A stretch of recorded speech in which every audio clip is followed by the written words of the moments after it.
বঙ্গীয় পরিষদের যে নির্বাচনে 119টা আসনের ভিতরে 113টা আসন মুসলিম লীগ জয়লাভ করে। এই নির্বাচনে জয়লাভ করার পরেই সমস্ত উপমহাদেশের চেহারা পরিবর্তন হয়ে যায়।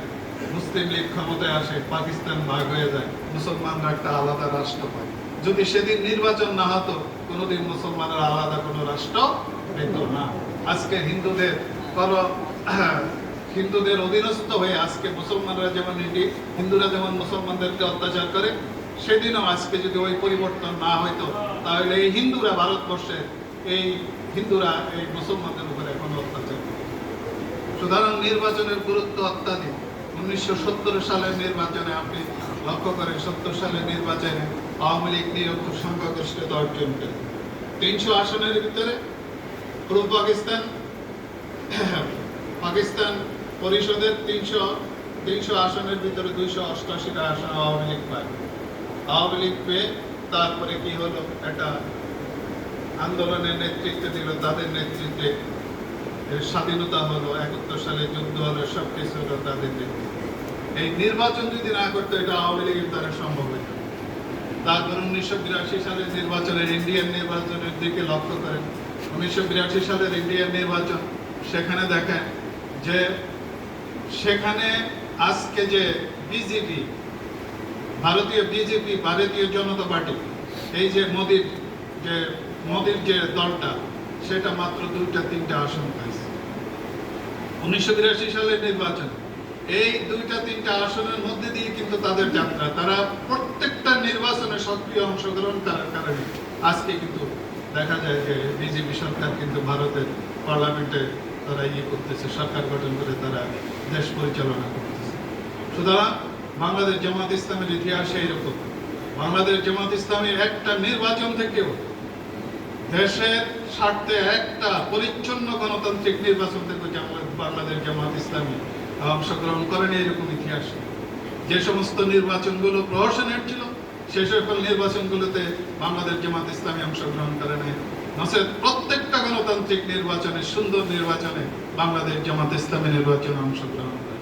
সম্মানিত উপস্থিতি, সুতরাং আমরা এই কথা আপনাদের সামনে দ্বিধাহীন চিত্তে বলতে হয় যে আসুন, আমরা যদি একটা সুখী, সমৃদ্ধশালী, একটা কল্যাণকর, ন্যায়ভিত্তিক, একটা গণতান্ত্রিক, একটা মানবিক রাষ্ট্র যদি আমরা প্রতিষ্ঠিত করতে হয়, তাহলে আমাদের এই বাংলার জমিন আল্লাহর দ্বীনকে বিজয়ী করার জন্য আমাদের নির্বাচনে আমাদের অর্থ, নিজের জীবন সব কিছু বাজি রেখে আমাদেরকে অংশগ্রহণ করতে হবে। আমরা কি রাজি আছি?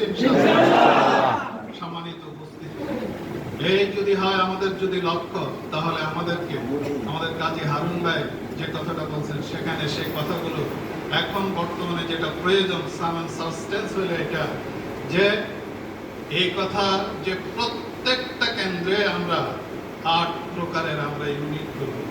পুরুষ মহিলা, শ্রমজীবী, তারপরে যুবক, তারপরে আমাদের ইয়াসে ওলামায়ে মাশায়েখদের নিয়ে আমরা কমিটি করব, ইউনিট করব। তারপরে পেশাজীবীদের নিয়ে আমরা ইউনিট করব, ছাত্রদের নিয়ে আমরা ইউনিট করব, ছাত্রীদের নিয়ে ইউনিট করব। এই 8 প্রকারের ইউনিটে যদি আমরা 100 জন যদি জামাতের কর্মী যদি ইনক্লুড করতে পারি, আর যদি 100 জন ভোটার কর্মী যদি আমরা এটা সংযোজন করতে পারি, মোট 200 জন কর্মী যদি আমাদের প্রত্যেকটা কেন্দ্রে যদি হয়, ইনশাআল্লাহ ভোলা 114টা কেন্দ্রে নির্বাচনের রং ধরবে ইনশাআল্লাহ। আপনারা কি মনে করেন?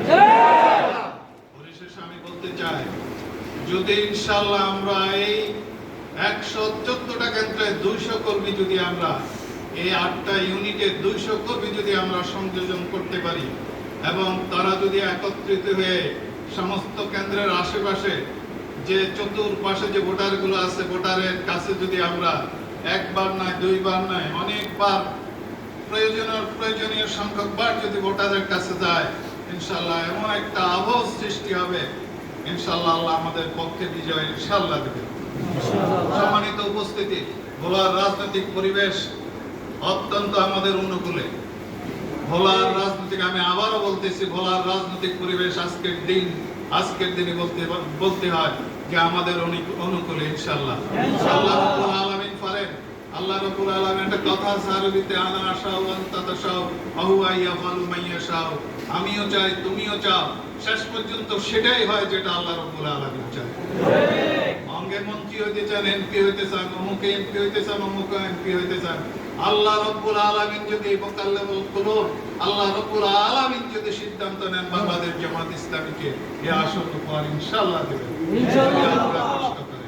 সম্মানিত উপস্থিতি, পরিশেষে যে কথাটা বলতে চাই, ইনশাআল্লাহ এমন একটা পরিবেশ যদি আপনারা তৈরি করতে পারেন, বাংলাদেশ জামাত ইসলামী ভোলা এক আসনের দায়িত্বশীল বৃন্দ এমন সিদ্ধান্ত নেবে যে সিদ্ধান্তে ভোট কারচুপি দূরের কথা, কেন্দ্রের ধারে কাছে আসার পর্যন্ত তারা সাহস করবে না। এমন একটা পরিবেশে আমাদেরকে নিয়ে যেতে হবে। আল্লাহ আমাদেরকে তৌফিক দান করুন। আমিন। তৌফিক ইল্লা বিল্লাহ আলাইহি তাওয়াক্কালতু ওয়া ইলাইহি উনীব। আসসালামু আলাইকুম ওয়া রাহমাতুল্লাহি ওয়া